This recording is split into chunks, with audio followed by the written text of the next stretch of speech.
ઉપનિષદ. ઉપ એટલે દ્રઢતા અને નિષ્ઠા સાથે અભ્યાસ કરવાની ક્રિયા, અને શદ એટલે અંતિમ સત્યની પ્રાપ્તિ. આ કારણો માટે ઉપનિષદ નામ પડ્યું છે. કેવળ આત્મવિદ્યાના સિદ્ધાંતો ઉપનિષદો શીખવે છે એવું નથી, પરંતુ સાક્ષાત્કાર પામવાના વ્યવહારિક સાધનો પણ તે શીખવે છે. આપણે જે કર્તવ્ય અને ફરજો કરવા છે તેટલું જ બતાવે છે એવું નથી, પરંતુ કયા કાર્યો કરવા જોઈએ અને કયા કાર્યો ત્યાગવા જોઈએ તે વિધિ નિષેધ પણ બતાવે છે. ઉપનિષદોની સંખ્યા 1180ની છે. ઘણા ખરા મનુષ્યની સ્મૃતિમાંથી સરી ગયા. માત્ર 108 આજે ટક્યા છે. તેઓ પૈકીના 10 ઉપનિષદોએ જ તેના ગહન ઉડાણ અને તેની વસ્તુની કિંમતના કારણે મહાન ખ્યાતિ પ્રાપ્ત કરી છે. મહર્ષિ વ્યાસે ઉપનિષદોનું વર્ગીકરણ કરીને તેઓને 4 વેદોમાં વહેંચણી કરી સમાવ્યા છે. ઋગ્વેદની 21 શાખાઓ છે અને તે પ્રત્યેક શાખા સાથે એક ઉપનિષદ જોડાયેલા છે. યજુર્વેદને 109 શાખાઓ છે, તેના 109 ઉપનિષદો છે. અથર્વવેદની 50 શાખાઓ છે, તે સાથે 50 ઉપનિષદો થયા છે. સામવેદની 1000 શાખાઓ સાથે બાકીના રહેલા 1000 ઉપનિષદો તેના ભાગમાં આવ્યા છે. આ પ્રમાણે વ્યાસજીએ 4 વેદોને 1180 ઉપનિષદો આપેલા છે.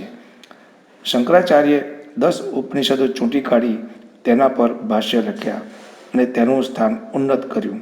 તેથી તેઓ વિશેષ મહત્વના બન્યા.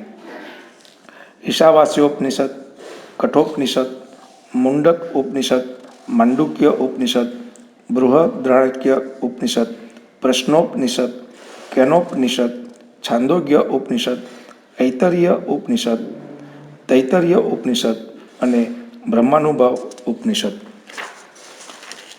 બાકીના 98 છે.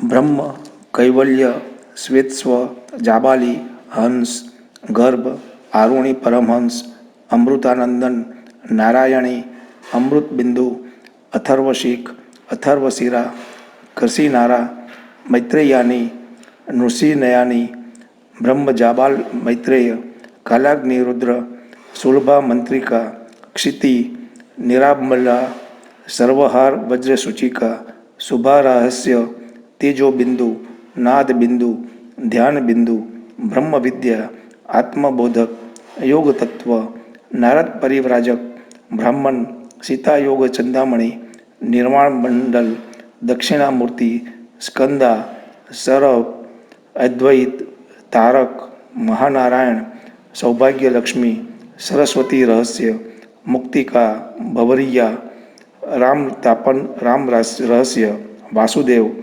પિંગલા, શાંડિલ્ય, મહાભિક્ષુક, યોગ શિક્ષા, સંન્યાસ, તુરીય તિષ્ઠા, એકાક્ષર, અંશિકા અધ્યાત્મ, સૂર્યકુંદિસાખ્ય, આત્મા સાવિત્રી, પરબ્રહ્મ પાશુપત, ત્રિપુરતાપન, અવધૂત, ત્રિપુરા, દેવી, ભાવના, કથા, યોગ કુંડલી, રુદ્ર હૃદય, રુદ્રાક્ષા, ભસ્મ, દર્શન, ગણપતિ, ધરસત્તા, મહાવાક્ય, પંચબ્રહ્મ, ગોપાલ તાપાની, પ્રણાગ્નિ હોમ, ગરુડ કૃષ્ણ, દત્તાત્રેય, વરાહ, યાજ્ઞવલ્ક્ય, સત્યાયન, અવ્યક્ત, હયગ્રીવ, કલિસંતરણ.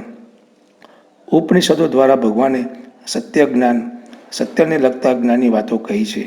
વેદો અને ઉપનિષદો સનાતન ધર્મનો મૂળ પાયો છે. પરમાત્માએ વિશ્વના પુનર્જન્મ, પુનરુત્થાન અને ઉદ્ધાર માટે હિરણ્યગર્ભ દ્વારા વેદો બક્ષિસ રૂપે આપ્યા. પછી હિરણ્યગર્ભે વેદોને તેના 10 માનસપુત્રોને સોંપ્યા. તેમાં અત્રિ અને મરીચનો પણ સમાવેશ થયો હતો. તેઓ પાસેથી પરંપરાગત સુપ્રત થતા વેદો માનવોમાં ફેલાયા. સમયના વહન સાથે જમાના પસાર થયા, વિશ્વના ખંડો ચાલ્યા ગયા, કેટલાક વેદો ગુમ થયા અને બુદ્ધિથી અગમ્ય હોવાથી કેટલાકની અવહેલના થઈ.